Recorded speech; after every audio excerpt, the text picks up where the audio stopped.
Welcome everyone to Chery's headquarters here in China, where we'll be experiencing some of their latest cars for the day.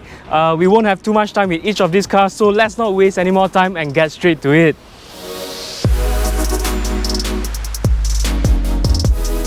Well, check this out guys, this is the new Tiggo 8 Pro Max, which will be making its appearance in Malaysia very soon. Now this is basically a facelift version of the Tiggo 8 Pro that we've already driven in Malaysia, but in terms of exterior design differences, there's now a new grille with sort of Galaxy inspired chrome pins that gives it a way more luxurious, more sporty presence on the road. The big Chery logo in the middle there actually also lights up at night. Moving over to the back here, there's also a brand new taillights design with a very intricate sort of 3D like LED light signature inside over here. The big Chery word mark. Down here there's also this sort of fake skid plates elements to give it a more sportier, more rugged appearance, I would say. Before we forget, there's four actual tailpipes at the back of the Tiggo 8 Pro Max. Don't forget, this is a 7-seater SUV. Oh, and look at this third brake light up here. This is really cool stuff. The Chery Tiggo 8 Pro is offered with two powertrain options globally. For Malaysia, we'll be getting the range-topping 2-litre turbocharged inline-4 engine, offering 250 horsepower and 390 Nm of torque with power sent to the front wheels via a 7-speed DCT gearbox. By the end of the year though, we'll also be getting a plug-in hybrid variant of the Tiggo 8 Pro with an electrified 1.5-litre turbocharged engine making 241 horsepower and 510 Nm of torque.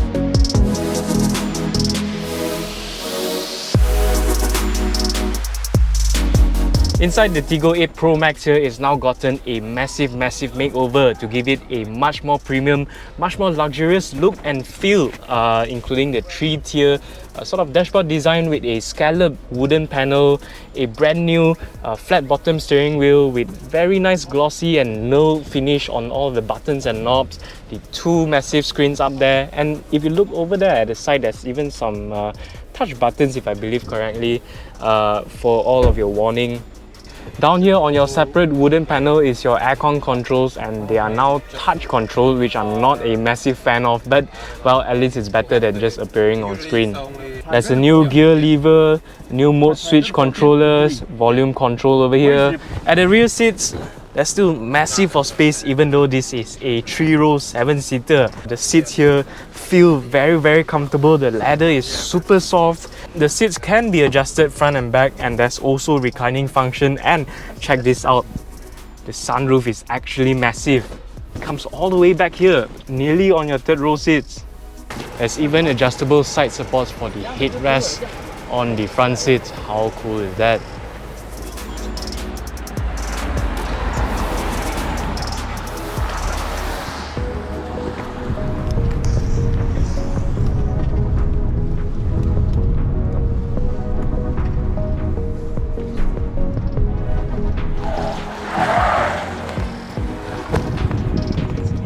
So we've just completed a very short slalom test with the Tiggo 8 Pro E+, which, as the name suggests, is a hybrid model. And in this very short slalom test, the car was basically completely in EV mode. Well, sitting inside, it's a very comfortable and, as you might expect, a very quiet experience. Well, the car is very comfort focused, it's not a sports focused SUV at all, so there's a lot of body roll actually. The steering is still direct, but it's just a very slow rack, so you might have to move your hands a little bit more when you're driving this car in a bit of a more aggressive situation. Next up, we have a off-road passenger ride on the Tiggo 7 Pro Max. So there's first up the body torsional rigidity test.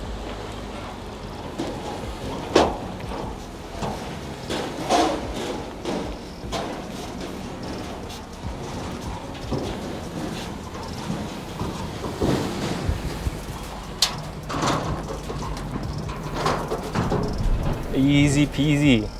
Next up, there's a steep incline and a steep decline as well.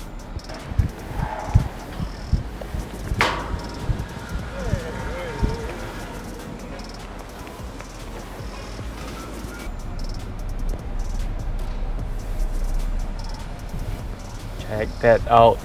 And last but not least, there's a sort of offset incline. So you'll be going essentially on two wheels.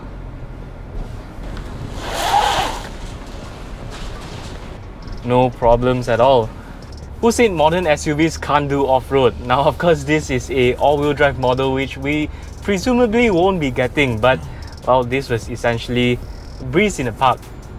And for the last test of the day, we finally get to drive the regular petrol-powered Tiggo 8 Pro in a more aggressive course to check out its handling credentials.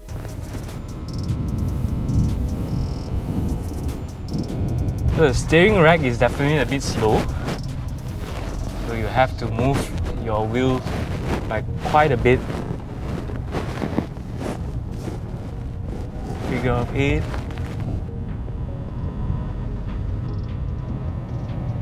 Well, the way the chassis transitions is actually quite natural.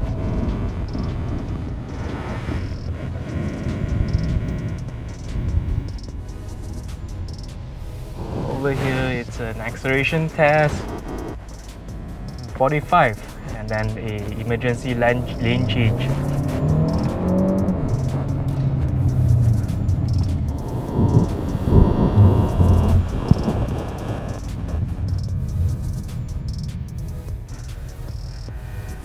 So the steering rack is actually quite slow, so there's a lot of steering input to be put in. So over there at the emergency lane change, the traction control definitely kicked in to help me out over there.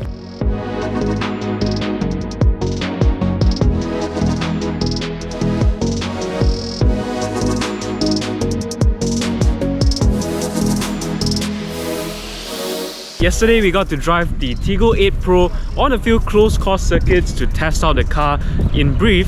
Well, today we'll have the chance to drive the Omoda 5 on a slightly more realistic driving scenario, and actually a few of the specialized tests that these cars actually go through every time they leave the factory. Well, let's get straight to it. Right, so we are strapping into the Omoda 5, and well, if you look closely, I'm actually seated on the right side because this exact car is actually the car that will be making its way into Malaysia. There's even a sticker on the outside that says Port Klang.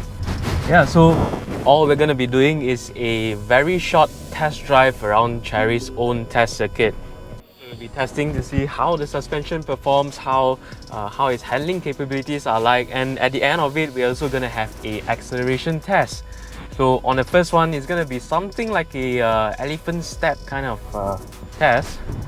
Test out the suspension. And well, first impressions, it definitely has a softer side, but it's not too bad actually. Next up is a some sort of metal rod on the floor. And well, this kind of test actually does go way more than what you'll actually experience on the actual road. Well, the Omoda 5 handles it brilliantly. All sorts of different sort of pavements. And this one feels a little bit like Malaysian roads actually, with all the potholes. Alright, so that's the surfaces test done. I'm going to do a short figure 8 to sort of see how the car's fluidity between going from left to right. Short one.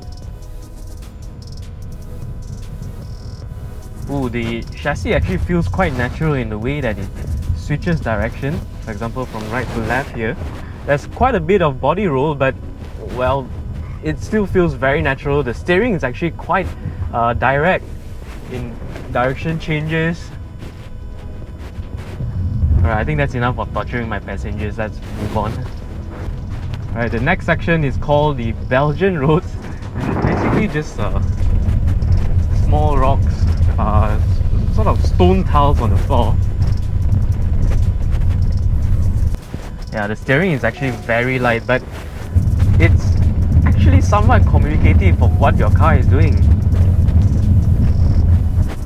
Right, so that's all of the pavement tests done. Last corner here.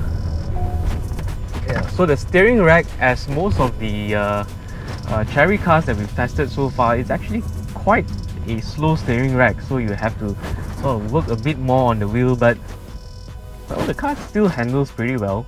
And even though there's a bit of more body roll than I expect on, especially say if you compare to a Proton X50, it's still not too bad, and the upside of it is it's actually quite a lot more comfortable than the others.